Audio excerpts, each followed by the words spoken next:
All right, guys, welcome back to class. Let's go ahead and bow in. All right, so for today's class, what we're going to be doing is we're just going to be covering our stances. We're going to do some blocks and some punches, stuff we did last class, and we're going to implement that while learning the stances and then practicing that. Let's go ahead and start a warm-up. We're going to do a light warm-up today. It's not going to be a super strenuous class. It's going to be more knowledge-based. Maybe a little bit of a workout for staying in some of the deeper stances, but it's not going to be too heavy of a workout for today's class. But let's go ahead and get started with the warm-up. Let's start out by doing some jumping jacks. It's always good to get the blood flowing a little bit. I actually forgot to turn my AC on in here, so it's already pretty warm, so I don't really have to warm up, but you might have to.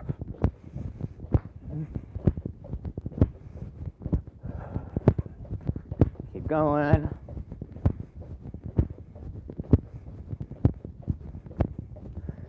All right, now we're going to put one foot in front, one foot in back. You can throw some punches if you want. If you're doing that, punch from the face and go right back to the face. I'm going opposite hand and foot, so my left foot's in front, my right hand's in front. Nice and relaxed. We're just trying to get everything moving, get that blood flowing.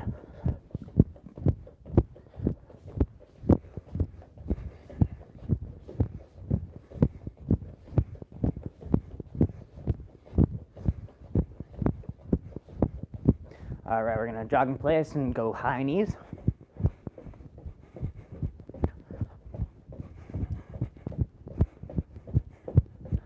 And now let's touch our heels. So the high knees was working the hip flexors, trying to warm those up. The touch the heels is working your hamstrings. Again, getting that blood flowing there.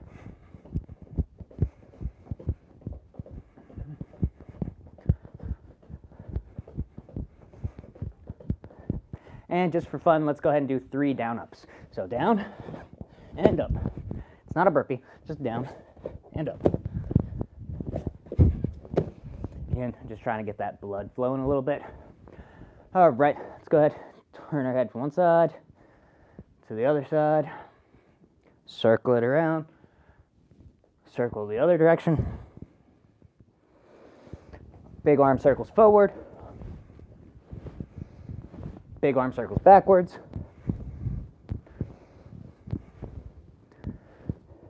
trunk twists. Ooh, we got some nice pops there. Don't hold your breath. Keep breathing as normal as you can. All right, so now the next thing we're going to do is we're going to go one side, other side, one side, other side. When I do this, my back leg stays flat on the ground. I'm not raising the heel up off the ground. Go down and up, down and up, down and up. All right, now we're going to do this exact same thing, that same motion, but now we're going to raise up our toes. So we're going to come here, and we're going to lean towards this side, and we're going to come here. We're going to lean towards that side. One way, other way. If you need to, you can put your hands on the ground for this. You don't have to keep those hands up. You can do it just like this.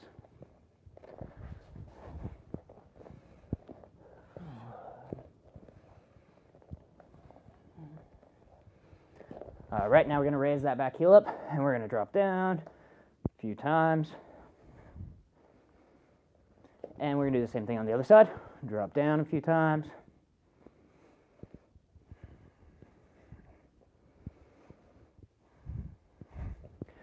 Now we're going to grab our foot, bring it in, and stretch it. Other side, bring it in, pull, stretch it. Feet together, knees locked out completely. Reach for the toes, and come up. Reach for the toes, and come up, and reach one more time. All right, let's take a breath in. All right, I'm tired. All right, good class, guys. All right, so again, like I was talking about, today's class is going to be pretty easy, mostly just stances. First stance that we're going to learn is going to be our attention stance. So you'll hear the command chariot. Chariot means attention. So if you ever go to a dojo and you hear them say chariot, you can see everybody do this. Now, it's a pretty simple stance. Your toes are together, so if you're in the military or used to being in the military, you're probably standing it with your feet at a 90-degree angle. Feet together now. Toes are all together. Hands are right by your side, and the fingers are all going to be together. So I see this sometimes where the fingers are apart. Keep them in together. And then the last thing to try not to do with this is the penguin clap.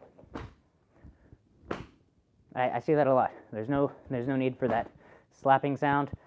Just when you hear cherry up, your foot is going to come in, and your hands and feet are together, fingers together, toes together, looking straight ahead, not looking around, not moving around. One of the idioms for this is, stand like a statue. All right, so from our attention stance, our cherry up, we're going to go to our ready stance. Now you're going to hear the command junbei. Junbei means ready. So you'll go from our attention stance to our ready stance. All right, so now going from our attention stance to our ready stance, our hands are going to come up towards the center. So this is one thing I see some people do is they bring their hands up towards the outside and then bring them down.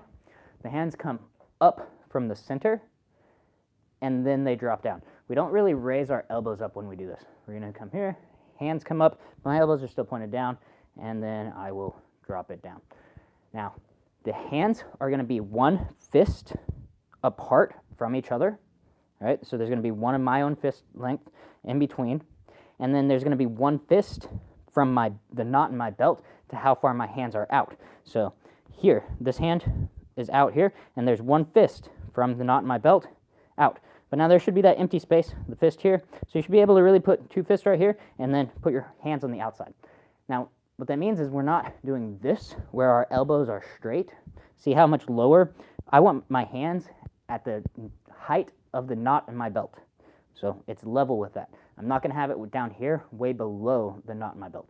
So keep it up here. Our elbows are going to be slightly bent. Your elbows are, honestly, they're about how your low block should end. So if I had both my hands out, that's my junbei stance. That's where your hands should be for this stance. Now, going from our attention stance to our junbei stance, I get very specific on this. Some people don't care at all, but I like to do this because it's one of the key concepts that I carry out throughout all the forms that I do. I'm going to go ahead and roll my sleeve up real quick so you can see my heel. All right, so as we're going from our attention stance, our hands come up, and now I touch with the ball of my foot and my toes, but my heel is up. And now as I bring it down slowly, my heel touches the ground at the exact same time that my hands end. So again, I'm going to face this way. Hands come up, my heel is not on the ground, and now my heel touches the ground. Your feet should be shoulder width apart, so you're not going to be here, and you're not going to be here. So it should be nice, comfortable, shoulder width apart, hands and feet together. So cherry up, hands and feet together, junbei. Take a breath in as the hands come up, and out as the hands come down. This is getting ready. Think of that as like a meditative breath. So again, cherry up, junbei. And one more time, cherry up, junbei. Hands and feet end at the exact same time.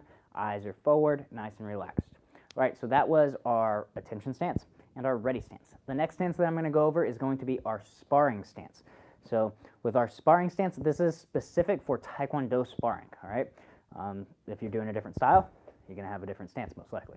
So with our sparring stance, we're going to make sure that our heels are in a straight line. So I'm going to grab a stick real quick to help illustrate this. So I've got this, and I use this because I'm not sure how well you guys can see the tape. You can probably see the tape on the mats pretty easily. But I want to stand here in my sparring stance so that my heels are on a straight line. So I'm going to go ahead and I'm going to turn to the side. Boom. I want my heels on a straight line when I'm in my sparring stance.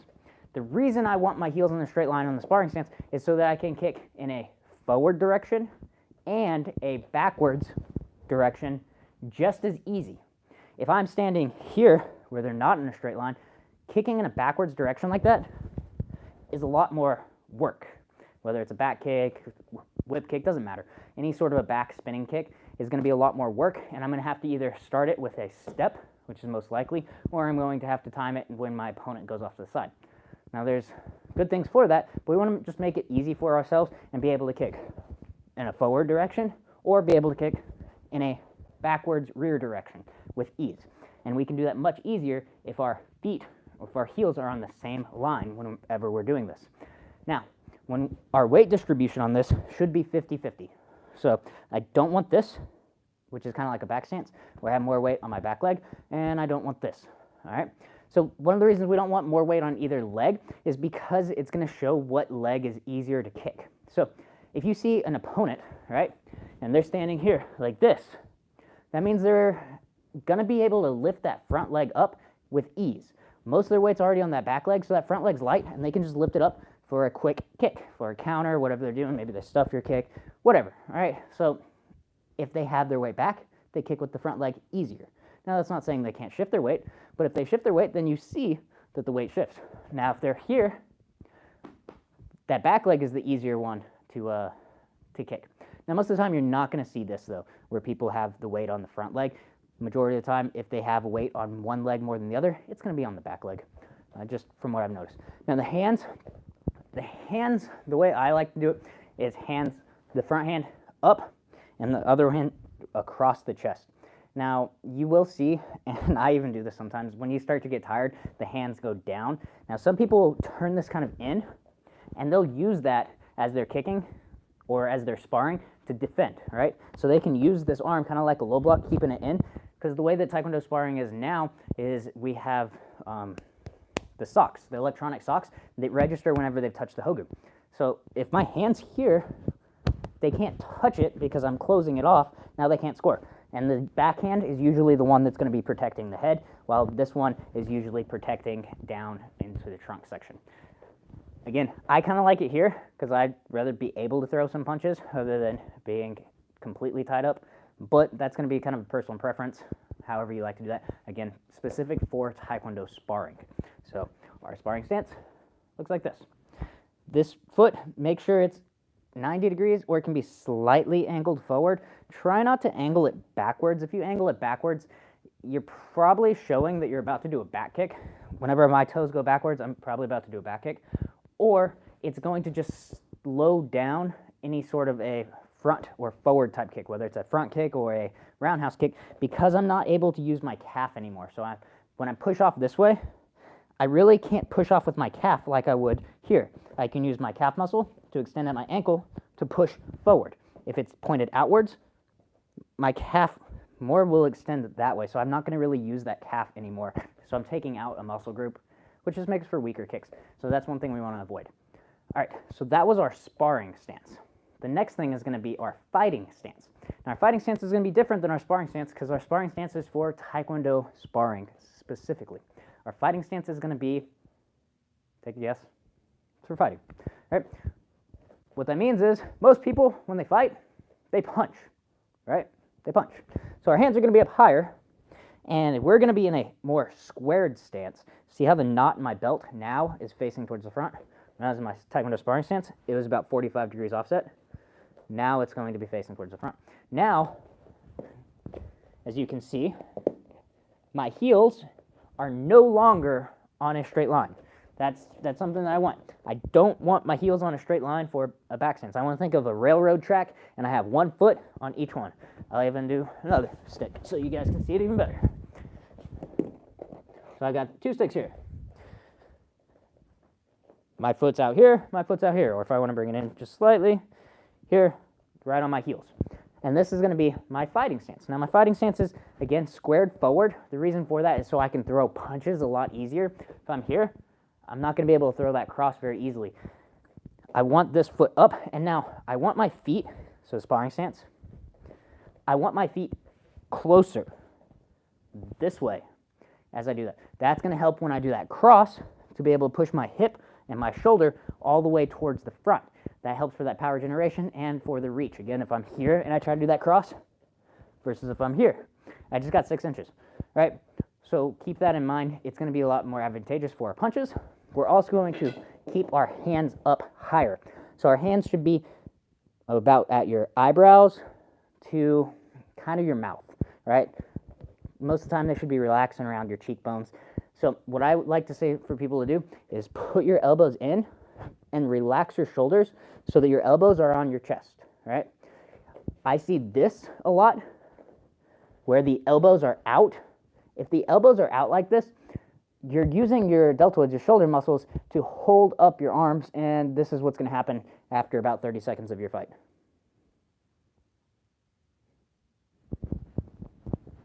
It's going to happen, right? So if you're holding those up, they're going to drop because they're going to get really tired. So keep them in close and allow your body, your mechanics, to keep it up. All right? So we're not trying to use our muscles to hold it up. We're just going to keep it up naturally. Belt facing forward. And now, a lot of time, I will have this back leg, the back heel slightly off the ground so I can press off of it even faster. But that heel will start to drop as you get lazy, but make sure, or not lazy, but tired. And make sure, though, that your knees stay slightly bent. You don't ever want your knees fully extended. If your knees are fully extended and you want to move, you have to bend your knees, and then you can move. All right? Try to move. Extend your knees right now. If you don't believe me, try to move. You look like a stick man. Right? So we have to bend our knees in order to press off. So that's why we always want our knees a little bit bent. Some of the time we'll bend them even more right before we're about to go to something, but if it's already in that chambered position, then I can just explode and I can press off versus here, here, here. And I have that extra motion for that drop down. So you want to always have a little bit of a bend. This, you're going to get tired. You're just going to get exhausted. So, be aware of what you're doing and why you're doing it. So let's go ahead and recap everything that I've just gone over. So our tension stance, hands and feet together, fingers together. Junbei. Sparring stance, step back with your right foot. Now, or dominant foot. Doesn't have to be right, but it's probably your right foot for most of you. The reason we want to do this, we want to step back. Whenever you're in a competition, you're going to stand at the line. You're not allowed to step forward into your sparring stance. Obviously, you got to keep behind the line, so you step back, usually with the right foot, and you're in your sparring stance. All right, now from our sparring stance, heels are in a line. Let's go ahead and move to our fighting stance. Heels are no longer in a line, and our hands are up. All right, attention stance, chair up, Junbei. Fighting or sparring stance, heels in a line, fighting stance. All right, so those are the most kind of basic stances that you're going to see for the white belt level especially. Now we're just going to go ahead and I'm going to move on to some stuff that's going to be a little bit higher up. It's not difficult though. It's just going to be yellow belt material because it is a stances class. I want to go over a little bit more than those because those you should kind of be able to get pretty fast. So the next one we're going to do is we're going to cover our walking stance. So our walking stance looks like this. Easy, right? Imagine, just use your creativity for right now. You're walking and you stop. That's your walking stance. All right? Now, I've seen this for walking stances, and I ask people, I'm like, do you walk like that? I don't walk like that, but I'll see this. If I can see, especially when you're wearing your dobok, if I can see the bend in your knees, you're probably not doing a walking stance. A walking stance does not have your knees locked out, but your knees are not straight. So right now my legs look straight though, don't they? This is locked out. This is walking stance. So they're slightly bent, but that's it. All right, so walking stance, again, pretty simple. The space in between your feet this way should be about a foot to a foot. Not like America, USA, like 12 inches is a foot, not that type of foot, but your foot length or width, the width of your foot should be about 1 to 1.5 width, and then it's going to go back, right? So it's not quite here where they're under my shoulders if you're looking forward. It's a little bit closer in on that, and that's going to be important when you do your first form. So here, and now you can do crescent stepping. It's not, you don't always have to do this, but some, especially like really traditional people, like the crescent stepping. Crescent stepping is where your feet come in together and then they come out. Whenever you're stepping forward or if you're stepping backwards, this is crescent stepping, all right? Now, I don't really require that very much. The only time I really do crescent stepping is with my forward stances. We'll get to that in just a second. So that was our walking stance. Again, very simple, not too long, not too short, not too wide, not too close. Just like you're walking and you stop, all right? So next thing that we're going to do is going to be our forward stance or our front stance. I use those terms completely interchangeable. If you hear me say forward stance, it is the exact same thing as a front stance. There is not a single difference other than spelling, right? They both start with F's though. All right, so forward stance or front stance, let's go ahead and show what it looks like. Looks like this.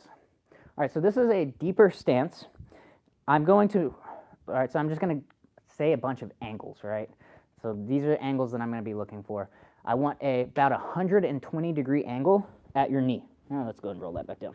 So at your knee, here to here, about 120 degrees.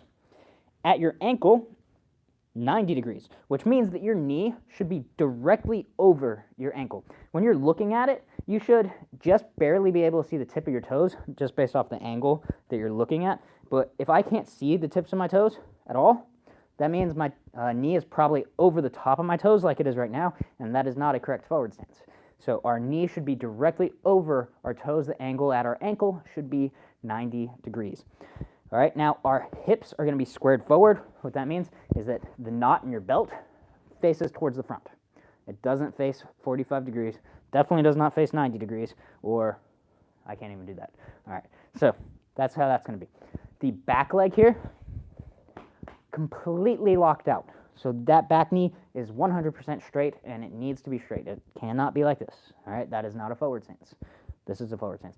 I want you to think of a forward stance as someone is pushing you, and you're just getting into this stance. Now, it's going to be slightly different than if somebody's pushing you, but this is a good stance to stop momentum that's going backwards, because I'm planting it, I'm creating this wedge into the ground that my weight or whatever I'm receiving is pushing into the ground. So that's why that back knee needs to be straight. Now, the foot on the back leg is going to be offset by about 30 degrees, all right? So use some sticks real fast. So this is about 30 degrees, right? This is 45 degrees. This is 90 degrees.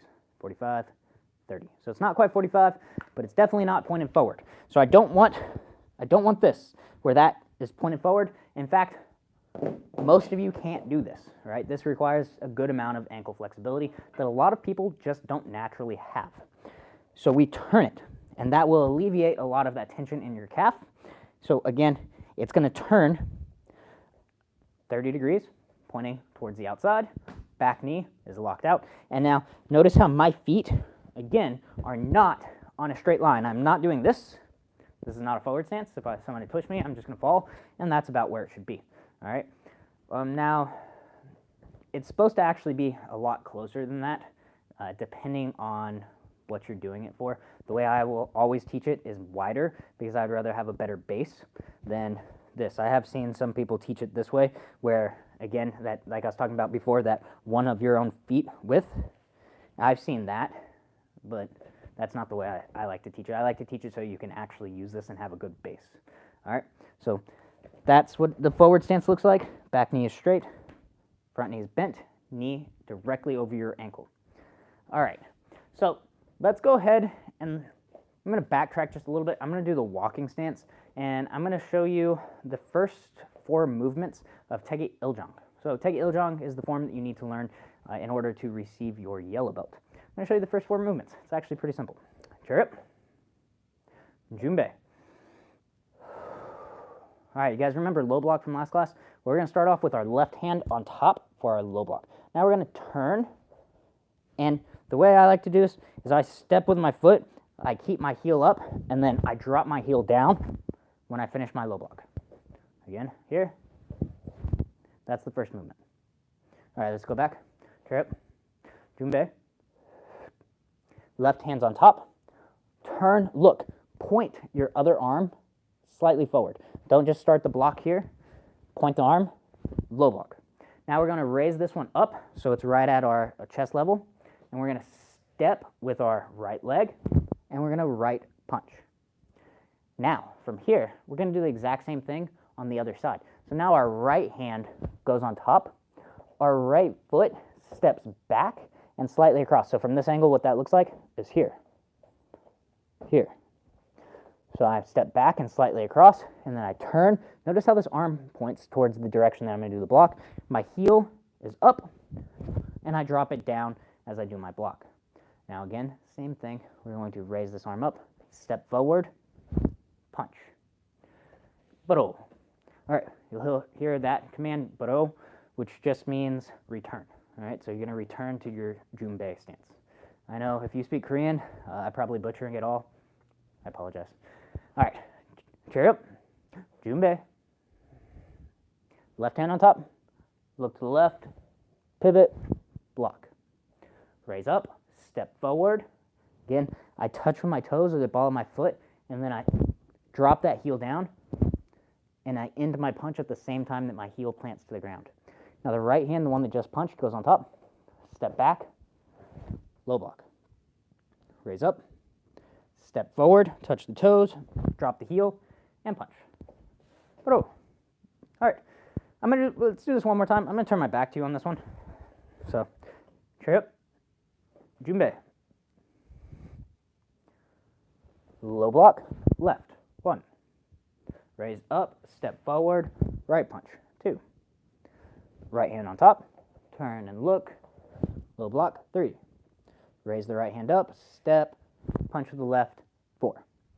All right, that is the first 4 movements of Taege Iljang. So now you've also put together the walking stance with a punch and a low block. All right, so now we're going to do almost that exact same thing. We're actually going to add 2 extra movements, and we're going to do the first 4 movements of what's called Kicho.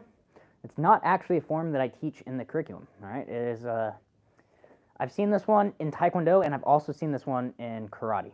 So this form has kind of been mixed and matched. It's usually put as a white belt form, as a very beginner form. All of the stances in it, again, I'm not going to do the whole thing, but all of the stances in it are going to be a forward stance. The first 4 movements are the exact same, except we're going to be in a forward stance. So, straight up, Junbei. First movement, we're going to go into that forward stance. The right foot is just going to turn. The left foot is going to be the one that steps out. Ready? Left hand on top, look to the left, forward stance, low block. Now from here, I am going to do a crescent step, because when you're going from forward stance to forward stance, you want to try not to bounce your head up and down. So I don't want to come here and here with that. You want to try to keep your head at the same level. So now we're going to step forward and punch. Now we're going to put our right hand on top. We're going to step back and across, and we're going to pivot, low block. Now we're going to step forward, through, and punch with the left. All right, now we're going to add 2 extra movements, and it's basically the exact same thing. We're just going to turn and face towards the front now. Forward stance, low block, step forward, punch. All right, let's do that again. I'm going to go ahead and I'm going to turn my back to you on this one. Do it along with me. Chirp. Hands, feet together, fingers together, nod out. Junbei.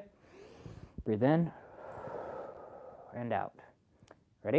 We're going to do the first 6 movements of Kicho. 1, 2, 1,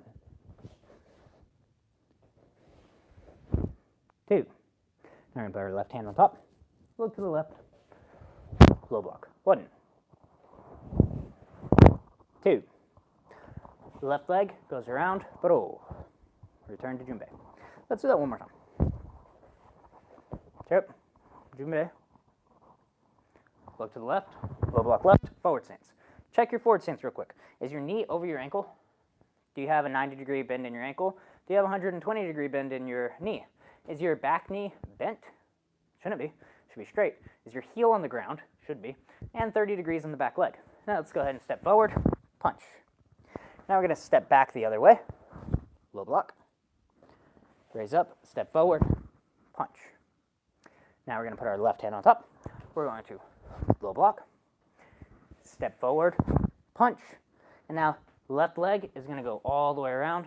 All right, so that left leg going around is not actually part of that form at that spot. It is the last part of the form, but it's also the last part of most forms that you're going to do in Taekwondo. You're going to have your right foot forward, and your left foot is going to turn around, and you're going to be facing the direction that you began. All right, so I just kind of wanted to throw that in there real quick.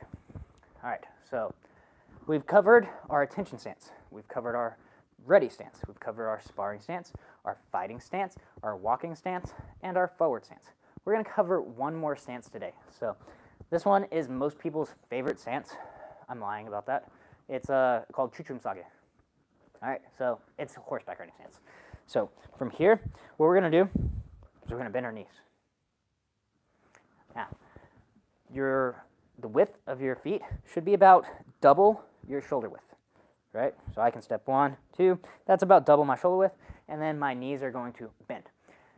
Now, I've been showed this where the feet are supposed to be pointed directly towards the front. You're probably going to end up twisting your knee and hurting. It just hurts. There's no real purpose for that. So it's okay if they slightly point outwards with your toes. You don't have to have them pointed directly to the front. It really just makes those knees collapse in unless you have bad ligaments. So we want our knees slightly angled outwards. Now, the keys here, or the biggest mistakes here that I see, are going to be with the upper body, actually. It's not really even the lower body. The only thing with the lower body is people don't like to go down low because their quads start to burn. So they kind of just come up here and they call this a horse stance, but it's not. You want to come down lower. So now, with the body, so I'm showing this from the side, one of the main things that I see is this lean forward. We want to have our shoulders directly over our hips, not this. Another thing that people do, especially if they have, like, it's usually tight hip flexors that do this, but they'll pull themselves forward, but then they hear me say, shoulders over your hips, and they do this, and they kind of just stick their butt out as they arc their back like this, so that their shoulder can be here. Keep your back straight, push your pelvis forward as you're doing this, and try to relax here. So again, shoulders should be over it, but we're not having this weird motion where we're bending our back. We want to keep our back in a neutral spine position, pointed upwards, and our heels should be in a straight line. So if I'm facing this way completely, I don't want to be standing like this, where you can see that back leg. You don't want that. Heels are going to be on that line. Knees are bent. If you're not feeling a little bit of a burn, you're probably not doing it right, you know, or you haven't done it long enough. So drop down, feel a little bit, and I want you to feel this right now. Just hold it. And if you're like, oh, it hurts, I can't go down that further, go further. I injured my knee today. You got this. Don't worry about it. I'm in pain already, so you're good. All right, so from this stance, again, we're going to relax. We're going to burn those quads out. This is going to be our conditioning portion. We're going to put a hand on top, low block. Other hand on top, low block. Hand across, high block. Hand across, high block. Hand out, punch to the center, punch to the center, raise up, punch to the face, punch to the face. All right, let's come out, shake it out, and drop back down into it. Get that stance. Again, I want those quads to be burning a little bit. We're going to do that same sequence. So, low block, palm starts towards the face, low block. Set up for high block, palm starts pointed upwards, high block, high block. Center section punch, center section punch. High punch, high punch. All right, shake it out. Drop down. Again, feel that burn. Don't lean forward. Keep those shoulders over the hips. Set up for low block, low block. High block, high block. Mid punch, mid punch. High punch, high punch. All right, shake it out. Let's do one more of those. Man, this one is hurting my knee today. All right, let's go. Drop it down. Set up, low block, low block. Set up, high block, high block. Center punch, center punch. High punch, high punch. Hold it. Take a few deep breaths in. Keep the stance. Breathe in and out. Breathe in and out. All right, let's go ahead. Let's shake those legs out. All right, so let's quickly just recall what we went over. I want to ask you this, and I want you to answer this. In order, what stances did we do today? The first stance was attention stance. The second stance was ready stance, or Junbei. Attention is chariot. The third stance, sparring. And now when you're doing this, also get into the stance, just so you have that refresher. Fourth stance, fighting stance. Fifth stance, walking stance. 6, forward stance, or front stance, same thing. And 7, Horseback riding stance. There you go. So those are the stances we covered today. Try to remember all the little things. I get kind of nitpicky on the stances, so just kind of keep that in mind whenever you're doing this. I'm going to tell you, hey, that knee's over your toes. Fix it back. Hey, your feet are too close together now that you did that, so step out further. All right, I'm going to just kind of go over those things. So try to recall all of the little details. If you are in the demo course, which a lot of you are, then go ahead and just look at the notes underneath. I have it spelled out what I'm looking for, what you need. It'll tell you the angles that I look for and the ones that I just told you so that you know, all right? So keep that in mind. So let's go ahead and let's do a little bit of a stretch now. So let's go ahead and let's start off. Let's get a very Taekwondo specific stretch today. Let's go ahead and get down in our socket stretch. So this one, your heel is on the ground. You should be feeling this on the inside of the leg that's extended. Now this is going to be stretching your hip adductor muscles. Your adductor muscles are the ones that bring the legs together. Now let's go ahead and let's do that same thing on the other side. Now if you're really looking for flexibility, remember you want to do this for about 30 seconds for each of these stretches. I don't want to make you do that for the whole time because we're going to do quite a few different little stretches right now, but these are the ones that I usually like to do, especially for stretching for the splits, which helps you get higher kicks. So if that's one of your goals, these are my top ones. So now we're going to go ahead and we're going to drop this back knee down. You can do the same one with the knee extended, or with the knee extended and the knee up, but it's a little bit easier for some people with the knee down. And now we're going to focus on pushing our hips forward as we lean back. This should stretch the top of your leg and your hip. This is the hip flexor muscles. These are the muscles that bring your leg straight up in front of you. So you want to stretch those. Again, ideally, you want to stretch these for about 30 seconds each. All right, now we're going to go to the other side. The reason I say that is because that's about how long you need for the actual muscles to start relaxing in an elongated state. It'll have a little bit of muscle tears, which is how we get some of the flexibility, and that's what you want for a static stretch. This is a static stretch, meaning you're holding it, all right? So dynamic stretches are what we did at the beginning of class, how we didn't really hold anything for more than 3 or 4 seconds. It's just get into that full range of motion and then release it, okay? So the next one we're going to do is we're going to stretch our hamstrings. Now there's a few different ways you can do this one. Last class I talked about this. You can be on your toes or on the ball of your foot. You can plant your heel, which is one of the ones I like to do the most. You can drop the knee down. You can sit all the way down. I don't like this one. This one's good for people that aren't very flexible. You can get a pretty decent stretch, but after you hit a certain point, it doesn't really do much for you anymore. So you want to come here, and then I like to reach with the other arm. Again, trying to keep my back straight. I don't want to arc my back. I want to try to keep it straight. I'm reaching with my chest, not the arms. Yes, they reach, but I'm not focused. If I can't touch my foot, I don't care. I want to feel the stretch. That's the goal. The goal is to feel the stretch, not to touch the foot. Other side, same thing. The goal is to feel the stretch, not to touch the foot. So I can feel the same stretch here that I can when I touch that. Doesn't really do anything. What I'm doing with my pelvis is I'm actually pulling it back, so I'm pointing my tailbone outwards instead of pointing it straight down, and that's elongating my hamstrings in this position. And so that's one of the little things that whenever you start getting more flexible, you have to do more to get the same stretches. All right, so now, actually, this one might hurt a lot. My knee's kind of messed up today, but we're going to go ahead and we're going to do the splits. Nah, it doesn't hurt too bad. We're good. All right, yeah, it doesn't hurt at all. All right, cool. So with this one, so this is our center splits. I want your toes to try to point upwards as much as possible. Now, you might be here, where you can't even point your toes. Try to a little bit, but it's okay if you can't. But I want you to go down as far as you can. Just try to relax into it. And now you're going to feel a certain point where your muscles just pull.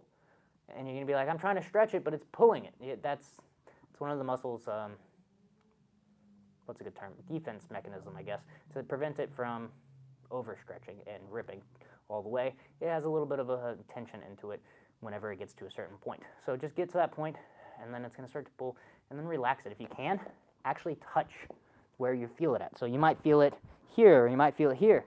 Touch where you feel it at. Put pressure onto it. Be mindful of it and tell it to relax.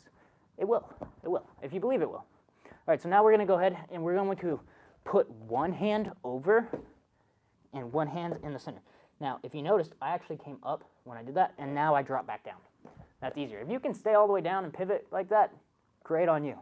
It's hard. It's really hard, even for me. Right? That's not an easy thing to do. So if you have to come up and then go back down, that's fine. Back foot is flat.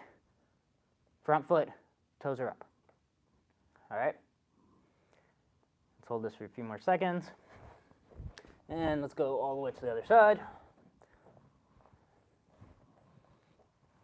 And let's drop down as much as we can.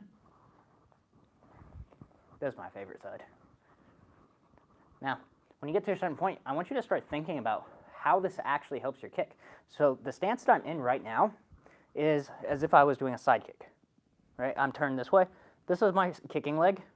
This is my base leg, where my feet are, or where I'm balancing. This is the side kick. So I want you to be able to start seeing how these stretches work and how they can actually be implemented. So now I want you to just sit down, and I want you to point your toes up. Your feet are probably going to come in a little bit. Try not to let them come in too much, but a little bit's fine. And now I want you to reach forward.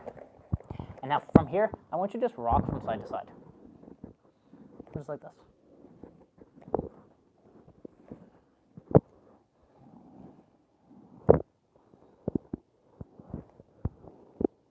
Now walk your hands, one side, back to the center, and all the way to the other side, back to the center, and rock from side to side. Come back, feet in and together, butterfly position, and bounce it out a little bit. Get a little bit of blood flowing back to it. All right, put one hand up, protecting our face. We're going to put the other hand back. We're going to plant one foot, and we're going to raise up and get back up. Now from here, we're just going to kick our legs out a little bit. Maybe some modified hip twists if you want. Just again, getting a little bit of blood. After you do those stretches and you hold them, you're going to just, standing up just doesn't feel too good at first. So get some blood flowing back to those. All right, guys. So I hope you learned a lot during this class. I know it was a slow-paced class. You're probably going to get a lot of sweating going on with this, but I hope you learned a lot and were able to actually learn the stances and what I'm going to be looking for whenever you're doing the stances so you can do them properly. All right, so hopefully I will see you in the next class. Let's go ahead, chair up, and bow, kunye, and have a great day, you guys. All right, guys, so now if you have any questions, go ahead and ask them in the comment section. I see there's only one of you right now, but that's fine. I'm going to go ahead and read through all the other ones. Okay, Ian asked a bunch of questions. All right, flying sidekick, that's in the curriculum. Which one is that? I think that's brown or, no, might be red or black belt level. But yeah, if you sign up for the course, then it is in the full curriculum for that. How to defend against a caught kick. Do I have one of those? I think I have one of those. I think that's a black belt or second degree black belt. Self-defenses is against caught kicks. Same thing for escaping from bottom mount, I believe that's what you meant to say. I have that. That's second degree. Self-defenses. Push kick speed, you're going to have to just figure out what you need for the speed of that. So if you're working on speed, then you need to be training speed specific. So what are the mechanics of your push kick? What do you need for the push kick to work? So for a push kick, you need to bring the knee up, right? So you're going to have to practice bringing the knee up fast, and then after you have the knee up, you're going to thrust out fast. So you can isolate those movements, practice that. So practice the bringing it up, practice the thrusting it out individually. So I might, as fast as I can, bring it up. And now if you're going to use this for sparring, which is probably one of the reasons why you want a faster push kick, what I actually recommend you doing is not where the speed of the kick is important, but if you can cut down on the reaction time, that can be one of the more important things here. Sometimes you just can't get past a certain speed, so try to work on your reaction speed. One of the great ways that I like to do for reaction training is watch TV. Now when you watch TV, you'll notice that there's cutscenes constantly, like the camera angle will be here, and now the camera angle is, it's a completely different setting, it's facing something else. As soon as that happens, do your push kick. As soon as that happens, do your push kick. It's going to help you with that reaction time, all right? So that will help with that.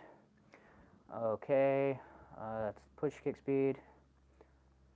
I don't know what the release schedule is for YouTube. All of the classes that I film are on the Global Martial Arts University, but I don't know when they actually decide to release them.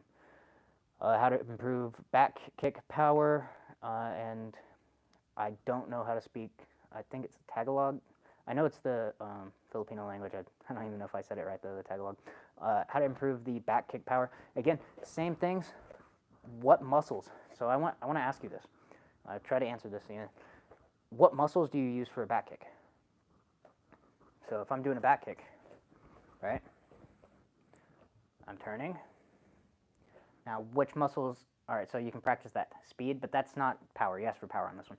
So you want to develop the back kick muscles power. So the ones that are actually going to be used for this, the hamstrings, raise it up. They don't shoot it out, so this doesn't factor in for power, but it will factor in for speed. So what you're going to have for power is going to be a lot of the glutes and a lot of the quads, because those are the two that work on that extension right there. So things that work on your glutes and your quads. Squats. Squats are great. They work some glutes, mostly quads, right? You can do glute bridges where you put your back on the ground and you try to raise your hips up as high as you can so your shoulders are on the ground. I'll just show you, it's easier. Here. And you can do this. You can do this with weights, or if you're at a gym, you can put your back on a bench, put a bar here, and then practice that. That will get your quads and your glutes. Or you could do deadlifts for glutes. I usually don't tell people to do deadlifts unless they've learned how to do them properly, because injuries typically happen for deadlifts.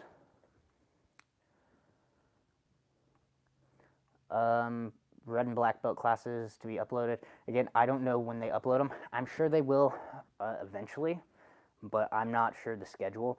I think it's probably going to stick to more of the intermediate and lower belt classes for the most part. There might be one or two, but I'm not sure when they're going to release those.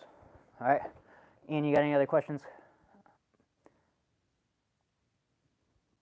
I'm going to give you about a minute, and just in case you do.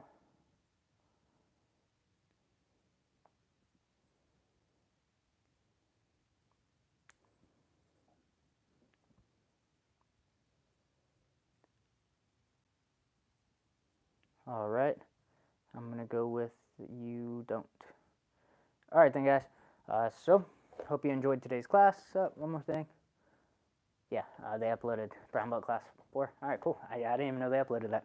All right. So that's all I got for today. And the next class is going to be same time, 7 p.m. Central Standard Time, so the same time that this class started. And it will be on Thursday, so 2 days from now on the 20th of October. All right, so hopefully see you there.